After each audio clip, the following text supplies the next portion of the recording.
Hello नमस्कार दोस्तों, स्वागत है आपके अपने चैनल नॉलेजफुल लाइफ में। हम रीजनिंग का तीसरा भाग 3 करने जा रहे हैं। भाग 3 ये हमारी तीसरी वीडियो होगी जो लेसन 1 मतलब चैप्टर 1 जिसका नाम है भिन्न आकृति छांटी। राइटिंग थोड़ी समझ नहीं आ रही होगी, समझने की कोशिश करें। भिन्न माने मैं समझा रहा हूँ आपको। भिन्न मीन्स अलग। कहने का तात्पर्य यह है, हमने क्वेश्चन नंबर 32 तक कर चुके हैं। क्वेश्चन नंबर 32 कर चुके हैं और अब हम नेक्स्ट क्वेश्चन नंबर 33 को सॉल्व करेंगे। भिन्न आकृति का मतलब क्या है मैं पहले ही समझा चुका हूँ और फिर थोड़ा सा समझा देता हूँ। जो बच्चे पहले नहीं देख पाए इस पार्ट को जो देख रहे हैं, मैं भी बताया भिन्न का मतलब होता है अलग। भिन्न का मतलब क्या होता है? अलग। एक मिनट यहाँ देखेंगे। भिन्न आकृति छांटने का मतलब भिन्न का मतलब होता अलग।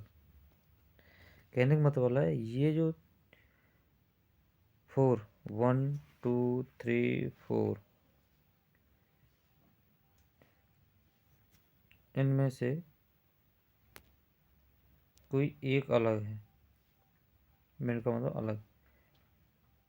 ये कहीं ना कहीं तीन एक दूसरे से संबंधित एक जैसे हैं और एक कोई ना कोई अलग होगा।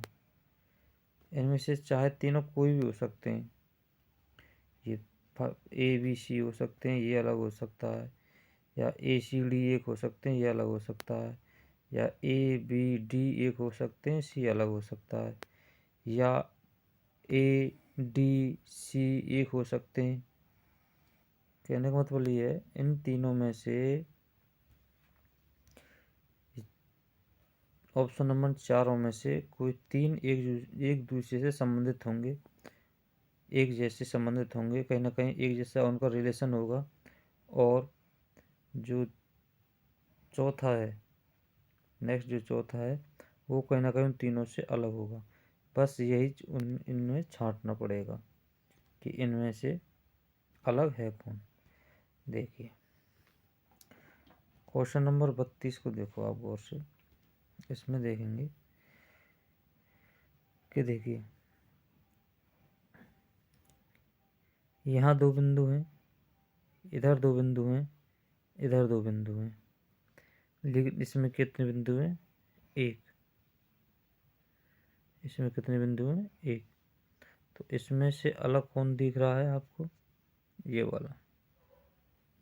कैसे? देखिए ए आकृति में 2 बिंदु, यहाँ 2 इधर 2। बी आकृति में 2 बिंदु और सी आकृति में भी 2 बिंदु हैं। तो इसलिए जो डी आकृति बची हुई है हमारी, इसमें कितने बिंदु हैं? 1। इसलिए ABCD ये कहीं ना कहीं एक दूसरे से संबंधित हैं और डी जो है इन तीनों से अलग है, भिन्न है। तो इसलिए हमारा ऑप्शन नंबर डी सही हो जाएगा कि हमारा डी इन तीनों से अलग है। नेक्स्ट इसमें देखिए, नेक्स्ट इसमें 3 बिंदु हैं, इसमें 3 बिंदु हैं, इसमें 3 बिंदु हैं और इसमें भी 3 बिंदु हैं। बशर्ते ध्यान क्या देना आपको, बिंदु तो इनमें 3 है, ध्यान ये देना है। देखिए ये इस कॉर्नर पर है, ये इस कॉर्नर पर है और इन दोनों के बीच में सामने ऊपर इधर है। ठीक है। अब नेक्स्ट देखिए बी ऑप्शन में, इस कॉर्नर पे है ये बिंदु, इस कॉर्नर पे ये बिंदु और इसके सामने जस्ट ये भी है, इसके सामने ये। नेक्स्ट ऑप्शन सी में देखो, इस कॉर्नर पर है ये बिंदु, इस कॉर्नर पर है ये बिंदु और इसके ही सामने जस्ट सामने नेक्स्ट तीसरा जो बिंदु है इसके सामने है, बीचों बीच सामने देखिए। बशर्ते इसमें गौर से देखो, कॉर्नर पर ये बिंदु है, कॉर्नर पर ये बिंदु है, ये तो सही है। बशर्ते ये जो बिंदु है तीसरा, ये ऊपर न जाके क्या है, नीचे है। अब गौर से देखो, देखिए ये बिंदु और ये बिंदु, बिल्कुल जो हमारा ये वर्ग है, क्या है, वर्ग, वर्ग के जो रेखा है, लाइन है, उसके कहीं ना कहीं ये पास में है तीनों बिंदु। देखो ऑप्शन नंबर ए में देखो, ऑप्शन नंबर ए में देखो, देखिए ऑप्शन नंबर, जैसे माना ये हमारा वर्ग हो गया, ठीक है, तो ये भी रेखा के पास है, ये बिंदु रेखा के पास है, और ये बिंदु भी रेखा के पास है ऑप्शन नंबर ए में। और ऑप्शन नंबर बी में देखो, मानो ये हमारा वर्ग हो गया, ये हमारा रेखा के पास बिंदु है, ये रेखा के पास बिंदु है, और ये भी रेखा के पास बिंदु है, ठीक है। ये ए और बी एक दूसरे से संबंधित है। अब ऑप्शन नंबर सी देखिए, सी में देखिए ये भी रेखा के पास है, ये भी रेखा के पास है, और ये भी रेखा के पास है। तो कहने का मतलब है तीनों बिंदु ये रेखा के पास है। बशर्ते डी में देखिए आप, डी ऑप्शन नंबर डी में जो देखेंगे, देखिए हम क्वेश्चन नंबर 33 को समझा रहे हैं।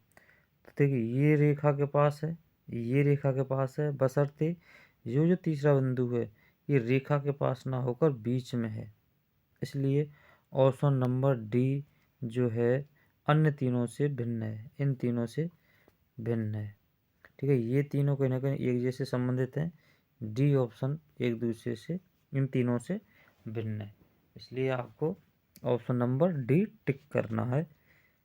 नेक्स्ट देखिए, अब देखिए क्वेश्चन नंबर 35। क्वेश्चन नंबर 35 में क्या है आपको, देखिए लाइन है, क्या है, लाइन।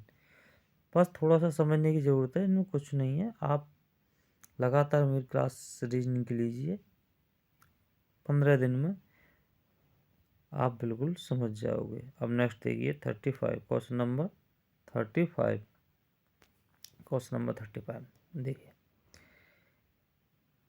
ये रेखा ऐसे है, ठीक है, ये रेखाएं ऐसी है एल टाइप की, ये भी रेखा ऐसी है, बशर्ते ये जो रेखा है ऑप्शन नंबर बी में जो रेखा है, ऑप्शन नंबर बी में ये रेखा कहीं ना कहीं क्रॉस हो रही है, ये इन ए सी और डी में रेखाएं एक सेकंड सॉरी, रेखाएं